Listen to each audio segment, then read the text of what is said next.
Hello and welcome back to my channel, or welcome if this is the first time that you are joining me.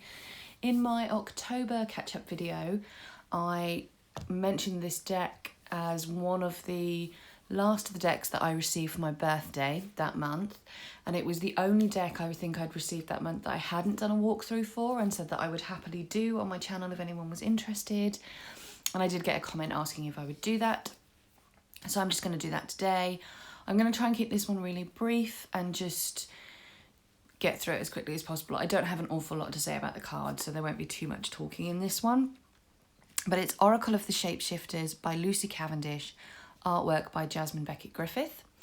If you have seen my, I think it was for was Love of Cards tag that I did, I mentioned that these two combined were my favourite deck creators, and that's absolutely still the case. I would quite like to own all of their decks eventually.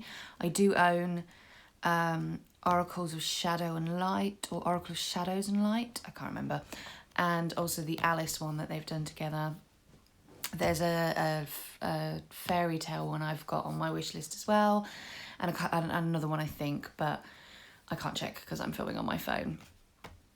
It's printed by Simon & Schuster, which is Beyond Worlds or Simon Pulse Press. I think a lot of their decks go through this publisher, particularly I think both of the ones I've got go through this publisher, but again, I would have to check. And the box is lovely, sturdy, this wonderful two-part box, which I like these for, particularly for Oracle decks. I think all Oracle decks should come in these two-part boxes. That would make me personally very, very happy. The guidebooks are always really quite sufficient, I think, in these decks. So it's 176 pages, including the about the author and about the artist. The introduction is actually quite long. So the introduction is 40 pages long, and then you've just got the card meanings. So you've got your kind of like opening introduction, who you'll meet in this world, the kinds of things that you'll see in the cards, how the shapeshifters can be of assistance. They can comfort, advise and assist you with the following, and it says relationship changes, physical changes, intellectual transformations, evolutionary changes, knowing where to go, undertaking acts of change and courage, facing a test that frightens or challenges you deeply. What holds you back from evolution? Forming a sacred alliance with the shapeshifters. Lucy's shapeshifting vision. Human cells and change. Imagination and positive change. The self you tell yourself you are is not your only self. How to work with this, with the Oracle of the Shapeshifters. I don't know where I got this from. So then that is broken down into subsections. What is the purpose of this Oracle? How to approach the Shapeshifters. Card spreads to connect, divine and communicate, which is a simple past, present, future. A Shapeshifters Celtic cross. The Changeling's journey spread. Finding your familiar spread. And the animal chakra spread. A little bit about cards that leap out, and then any questions that you may have. And then we go into the card meanings. So each card meaning, this is quite normal for their decks as well. So for each card meaning, you get quite a lot of information. You get a little black and white thumbnail first of all, the name of the card and the message that also appears on the card, a bit about the card, the card speaks section, and then a divination section. And that's the same for every card. So you always get a really good amount of information with these cards. Just very briefly, I'm going to read you the beginning of the introduction to give you a feel for what this deck is and what it's about. So it says, you now hold in your hands a book of great secrets, a book that has been shut tight a long time. Within its pages are messages from magical familiars once the companions of shamans, witches, wizards and wise ones, and now they are here for you. These mystical companions possess the hidden knowledge of shape-shifting camouflage, change, invisibility and metamorphosis. They are ready to share guidance for times of transition. They will lend you their courage, point out new paths, help you make fresh discoveries, inspire you with encouragement and teach you to develop abilities to adapt and change, not only for survival, but in order to thrive and find peace, joy, accomplishment and satisfaction in a changing world. They have abilities, finely honed senses, precise instincts and keen intuition we too often have lost touch with. This deck is their voice and your doorway into entering into an alliance with your own magical familiar.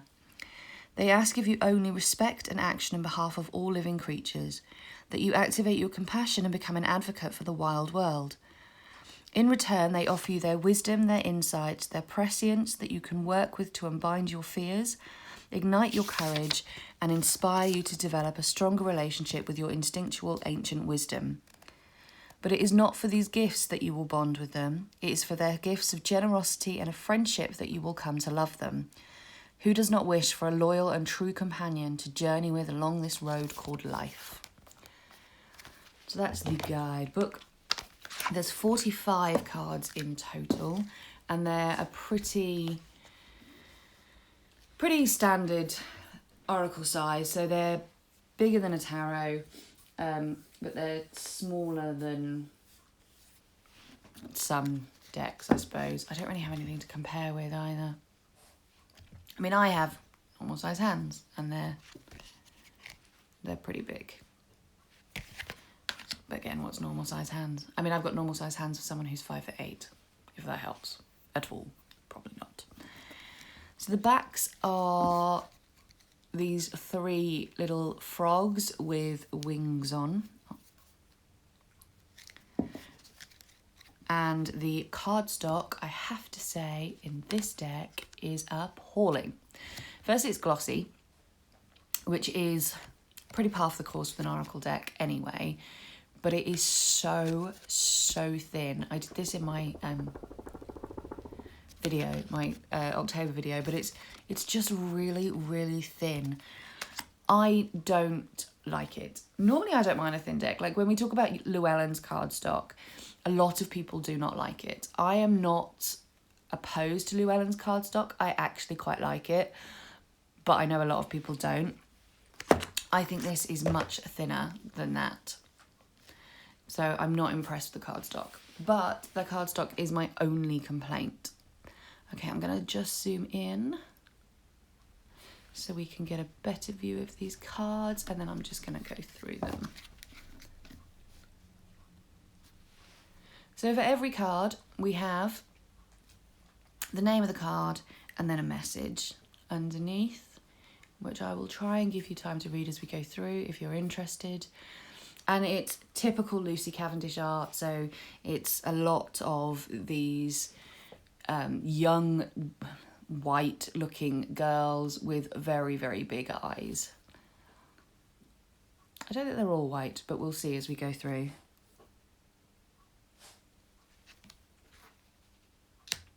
The kitsune. I love kitsunes. The artwork is stunning. I do think the artwork is stunning. I always think the artwork is stunning. And I've been working with this deck for the last couple of days, and it does complement the tarot deck that I'm working with beautifully. And I am getting really good draws from it. So far I'm really enjoying it. Oh, look at the bees. So cute.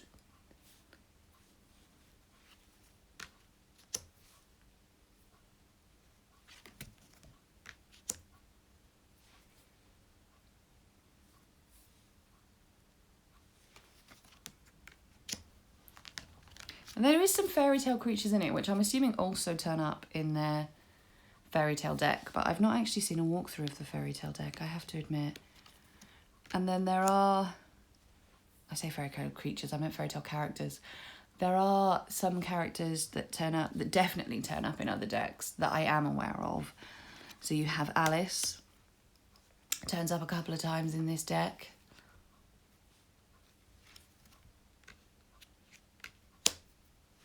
And then also Poe, who turns up a couple of times in other decks as well. And you'll see her shortly.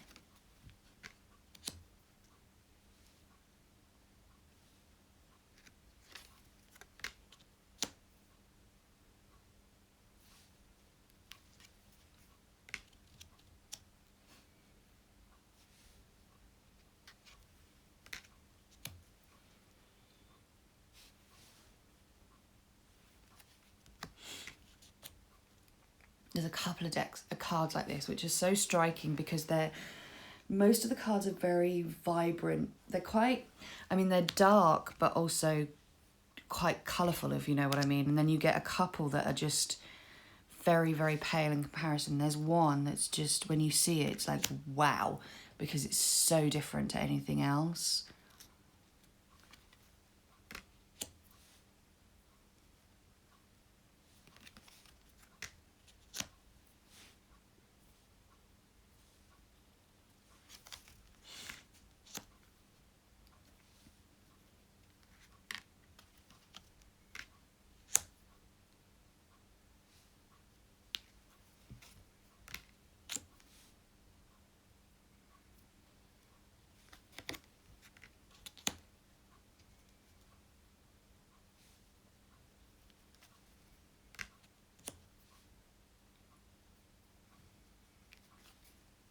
There we go, there's Poe, who turns up in other decks.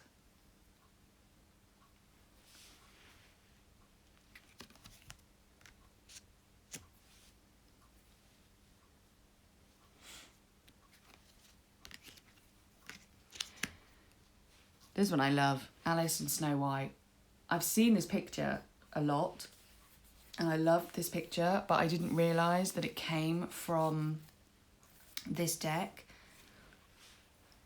I think there's even now, it might be Nemesis now, maybe even do a statue or something of this picture, I'm sure.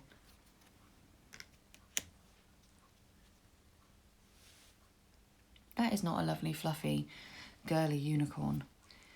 That unicorn is very sad looking and has very red eyes.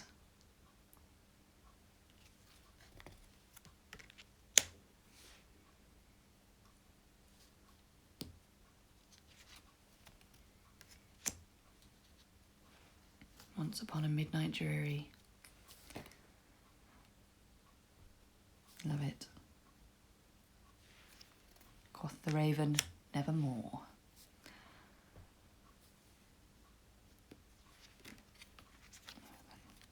Yeah, that's right. I thought I had two cards stuck together then.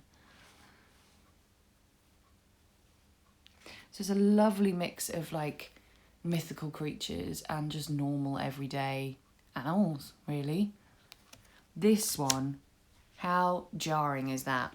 When you're first going through the deck and everything's really, even the light ones are not that light. They're just lighter in comparison to them. And then you come across this one and it's like, wow, it's just so different from any other card. And I love that it's the unexpected or a change that you did not see coming. I think it's just really well done.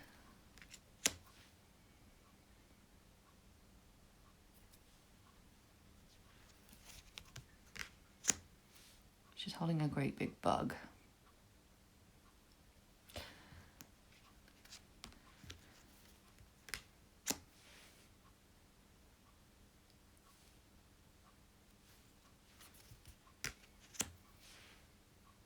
And she has a beetle. See, there's a real mix of creatures in this deck.